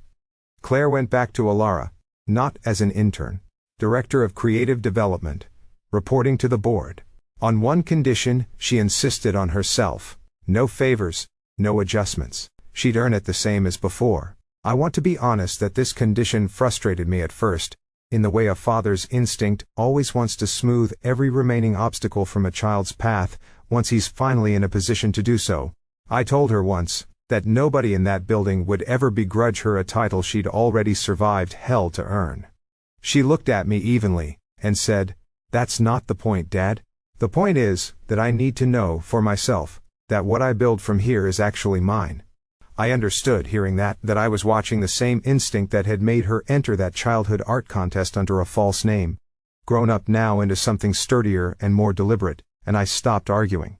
She spent the next several months rebuilding the design department, almost entirely from the ground up, working with the board I now controlled to institute anonymous performance reviews, a formal whistleblower process, and a mentorship program specifically designed to give junior staff a channel that didn't run through whoever happened to be the boss's favorite that quarter. Priya Nair, the young designer who'd looked away rather than help Claire off that floor, came to Claire's office one afternoon, unprompted, and apologized. Claire told me about it that same evening, still turning the conversation over in her own mind. I was scared of losing my job, Priya had told her. I understand that's not an excuse. I just wanted you to know, I've thought about that day every single week since. Claire didn't fire her. She kept her on, though she told me she watched her more closely for a while. The same careful, discerning watchfulness she'd apparently inherited from watching her father get fooled. Priya became, somewhat unexpectedly, one of the first people Claire recruited to help design the new whistleblower system, a decision Claire explained to me with characteristic clarity when I raised an eyebrow at it. She's the person who knows exactly what it feels like to be too afraid to say something, Dad, Claire told me. That makes her better at building a system that actually protects the next person who's afraid, not worse. I've come to think that's one of the more remarkable qualities my daughter developed out of everything that happened to her. Not simply the capacity to punish the people who hurt her, which she was fully entitled to and mostly declined to pursue beyond what the legal system itself delivered, but the capacity to look past a moment of someone else's cowardice toward what that same person might build, once given a genuine second chance, and a system that no longer required silence as the price of safety. Claire's own design work changed noticeably in the months after everything settled, a shift several people at Alara mentioned to me independently before I ever noticed it myself, having been too close to the whole story to see it with any objectivity. Her earlier work, the Reclaimed Materials thesis collection that had first won her recognition at UCLA, had been technically accomplished, but by her own later assessment, somewhat guarded, careful, unwilling to take the kind of emotional risk that separates competent design from work that actually moves people. Her first full collection as Director of Creative Development, unveiled roughly 8 months after the gala, was different, bolder, more openly personal, built around a recurring motif of things mended rather than replaced, seams deliberately visible rather than hidden, a design philosophy she described in her own show notes as beauty that doesn't pretend the break never happened. Olivia Bennett. No relation to anyone else in this story, simply the fashion critic who reviewed the show for a major trade publication, wrote that the collection read like an artist who had finally stopped designing around her own scars and started designing directly through them. Claire cut that review out and keeps it, along with everything else that matters to her, in a growing collection of things too meaningful to simply file away. In December, I drove past the same street vendor on Wilshire, and bought 2 more bunches of sunflowers. I brought them to her office, where the ones from her birthday still sat, dried and curled, in a coffee mug on her desk. She keeps them until they're done, she told me. I sat across from my daughter, in the room where all of it started, in December light, and told her about my morning. I want to describe that December afternoon a little more fully, because it's the scene I return to most often when I think back on everything that happened that year. Claire's office was on the same 4th floor where I'd once stood in an alcove listening to her being humiliated, though the room itself had changed considerably by then. New paint, better light, a small collection of her own sketches framed along one wall, work she'd finally stopped hiding out of fear that people would judge it as nepotism rather than talent. The dried sunflowers from her birthday sat in a chipped ceramic mug she told me she'd had since college, refusing every offer from the office manager to replace it with something nicer. I keep them until they're done, she said again, watching me notice the mug. I like being reminded that things that look finished sometimes aren't, and things that look wilted sometimes still have roots. We've kept a small tradition since that December, one Claire suggested herself over that same visit, sitting across from each other in the December light with dried sunflowers between us. Once a month, no assistants, no calendars managed by anyone else, just the 2 of us at a small diner in Pasadena 2 blocks from the house where she grew up. The same street where her mother once planted a row of sunflowers along our back fence. We don't talk about the business most of those mornings. And we don't talk about Vivian either. Not anymore, not really. We talk about ordinary things. A book Claire's reading. A project at the office she's excited about. A memory of Diana that surfaces unprompted, and that neither of us feels any need to rush past. It is, I think, the single best thing that came out of that entire terrible year. Stranger than it sounds to say. Not the justice, not the restored estate, not even watching the people who hurt her finally face consequences, but simply this. A standing monthly promise between a father and daughter, who spent 7 months protecting each other in secret, and finally, mercifully, learned how to do it out loud instead. I spent 2 years trusting a performance instead of watching the pattern. Trust without discernment isn't a virtue. It's just vulnerability in a good suit. Diana used to tell me, back when she was still healthy, that the people who fool you most completely are never the ones who lie about big things first. They lie about small things, consistently, patiently, until lying has become so woven into the fabric of how they relate to you that you stop noticing the seams at all. I think about that observation constantly now, turning it over against everything Vivian did across 2 years of small, patient, consistent deceptions. The wine poured just so, the warm hand on my forearm, the carefully timed absence from any room where her cruelty might have been witnessed by someone who mattered. I built an entire company by learning to read patterns in shipping data, currency fluctuations, geopolitical risk. It never once occurred to me, until it was almost too late, that the same discipline needed to apply inside my own home. Marcus and I have never once discussed, in any formal way, what that period cost him personally, the weeks of round-the-clock investigation layered on top of his existing responsibilities, the late nights at my kitchen table, the burden of being the one person who had to deliver news I could barely stand to hear. I tried, once, months after everything settled, to properly thank him for it, sitting across from him at the same kitchen table where he'd first laid out those 3 legal pads of handwriting. He waved it off almost before I finished the sentence. "You'd have done the same for me, Raymond," he said. Which wasn't entirely true, since I don't think I possess a fraction of his particular competence under pressure, but I understood what he actually meant. 11 years of trust doesn't require a formal accounting when it's finally called upon. It simply gets spent, fully, without hesitation, because that's what it was always for. We still work together every day, though the shape of our partnership has shifted subtly since that year. He sits in on board meetings now. A seat he never wanted before but that I insisted on, because I've come to believe that a man capable of building an airtight case against a 20-year fraud in under a week deserves a voice in decisions considerably less complicated than that one. We don't talk about Vivian much anymore, not directly, but every so often, usually late in the evening after everyone else has gone home, one of us will mention something small, a phrase, a gesture, a particular quality of silence, that neither of us needs to explain to the other, because we both know exactly which memory it's pulling from.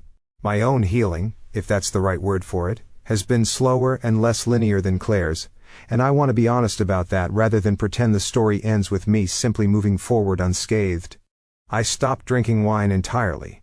An association I don't think I'll ever fully separate from that particular betrayal, even years removed from the specific danger. I saw a therapist myself eventually, at Claire's gentle but persistent urging, a decision I resisted far longer than I now think was wise, operating under the old-fashioned assumption that a man who'd survived combat and built an empire from nothing shouldn't need to sit in a room and talk about his feelings. I was wrong about that, as it turns out. In the same specific way, I was wrong about a great many things during those 2 years. The therapist, a quiet, patient man named Dr. Whitfield, told me something in our 3rd session that has stayed with me since. "You didn't fail to see her clearly because you're foolish, Raymond," he said. "You failed to see her clearly because you were still grieving. And grief makes people extraordinarily vulnerable to anyone offering to fill the specific shape of what they've lost. That reframing, more than almost anything else in the months of recovery, is the one that finally let me stop punishing myself quite so relentlessly for 2 years I'll never get back." Last month marked 1 year since that gala, and Claire suggested, without my prompting, that we mark the occasion together, rather than let it pass unremarked, the way people sometimes need to mark the anniversary of something terrible in order to keep it from quietly ambushing them every year on a date they'd otherwise have let themselves forget was coming. We didn't do anything elaborate. We drove out to the same stretch of coast near the house in Malibu, walked the beach the way Diana and I used to walk it when Claire was small, and ended the evening back at that same Pasadena diner where our monthly tradition had first taken root. Claire brought a small gift, wrapped simply, and told me, a little sheepishly, that it wasn't really for the anniversary of the gala so much as for everything the years since had actually built. Inside was a framed photograph, one I hadn't seen before, taken at her graduation from UCLA 3 years earlier, the two of us standing together in the sun, her diploma in hand, both of us laughing at something neither of us could remember anymore. I found it going through old files at the office, she told me. I wanted you to have a version of us from before any of this, so we remember there was a whole life happening before Vivian, and there's a whole life happening after her too. She isn't the middle of our story just because she tried so hard to be. I keep that photograph on my desk now, beside the one of Diana at her piano, and my father, in his shop apron. A small growing collection of the people and moments that actually built the life I've lived, rather than the ones who simply tried, for a while, to take it apart. Claire asked me, sitting across from me in that diner booth, whether I thought we'd ever fully stop being careful, fully stop watching for the gap between performance and truth in the people who enter our lives from here forward. I told her the honest answer, which is that I don't think we will. And I don't think we should. Vigilance, once earned the hard way, isn't a wound. It's simply wisdom that cost more than it should have. I'd rather carry it forward than pretend I never needed to learn it at all. If you take one thing from this, let it be this. The people closest to you aren't automatically the people safest for you. Watch what they protect. Watch what they hide. Watch what happens to the people they claim to love when they think no one important is looking. I think about that last sentence more than any other part of this story, because it's the single clearest diagnostic I know for character, and it's the one I failed to apply for far too long. Vivian was extraordinary, in rooms where an audience existed to witness her extraordinariness. She was something else entirely in a hallway she believed was empty, screaming at a young woman on her knees over scattered paper. The gap between those two versions of her wasn't an aberration. It was the truth, and the polished version was the performance. I've come to believe that almost everyone reveals exactly this same gap eventually, given enough time and enough moments where they believe no one who matters is watching. The people worth keeping in your life are the ones whose gap, when you finally see it, turns out to be small enough not to matter. I made every mistake a father can make, except the last one. I didn't stop fighting for my daughter in time. I was lucky enough to get there before it was too late. Not everyone is. I think about that last phrase often, more than any other single sentence in this account, because it's the part that keeps this from being simply a satisfying story about justice finally arriving. Not everyone gets a Marcus, patient and loyal enough to spend 11 years earning the kind of trust that lets a single phone call become a full investigation within hours. Not everyone gets a daughter resourceful enough to keep a secret notebook in a locker rather than her own apartment, methodical enough to survive 8 months of engineered cruelty while quietly building a case of her own. Not everyone gets a Reyes, careful and thorough enough to insist on airtight evidence rather than a quick, satisfying arrest that might not survive a courtroom. I was lucky at nearly every single step of this, in ways that have nothing to do with money and everything to do with the specific, irreplaceable people who happened to be standing beside me when I needed them most. I don't know how to fully account for that luck, except to say I'm aware of it, and I try, in whatever ways I still can, to be the kind of person who extends the same version of loyalty to others that Marcus and Claire and Reyes extended to me. If there's a version of you reading this who has felt, somewhere in your own life, that same faint, dismissible unease about a person you've been told you should trust completely, I'd ask you to take that unease more seriously than I took mine for the first 2 years of my marriage. Pull one thread. See what unravels. The people who love you honestly will never be threatened by a closer look. The people who don't will always eventually find a way to make that closer look feel like betrayal. Because making you doubt your own instincts is the only defense a performance like that has ever had. Claire still keeps sunflowers on her desk, fresh ones now, replaced weekly, though the original dried bunch from her birthday has finally, after everything been allowed to be thrown away, retired not out of forgetting, but out of a decision, hers alone, that some things earned the right to finally rest. I asked her once gently, whether she still thinks about that morning much. The frosted glass, the sound of her own name twisted into an insult. She told me she does. Sometimes, usually on quiet mornings much like this one, but that the memory has changed shape over the past year.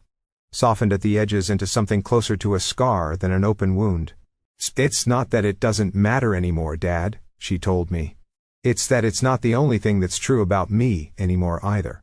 I've never been prouder of a single sentence my daughter has ever spoken to me, and I've had 32 years of sentences to compare it against. I don't know what I'll do with the rest of the years I have left, beyond the obvious continuation of running a company and showing up, every month without fail, to a diner booth in Pasadena, with my daughter across the table from me. I know I won't marry again, not out of bitterness exactly, but out of a clear-eyed understanding that some doors, once they've taught you what they can teach, don't need to be walked through a second time. I know I'll keep that black suit in my closet, the one Diana chose for her own funeral, worn twice now for two very different kinds of endings, and that I'll probably wear it again someday for whatever comes next, whether that's another funeral or, more likely, simply another occasion that calls for the version of myself capable of standing very still and telling the truth in a room full of people who'd rather I didn't. What I know most clearly, sitting here writing this down at Claire's request, is that the $12 I spent on sunflowers that October morning turned out to be the best investment of my entire career. Better than any acquisition, any shipping contract, any boardroom negotiation I've ever closed. Not because of what came after, the recovered fortune, the company I now quietly protect, the justice finally delivered in a room full of witnesses. Because of what those flowers were actually for in the first place, a father, trying, in the only language he had left after losing his wife, to tell his daughter she was loved, on the one morning of the year built specifically to say so.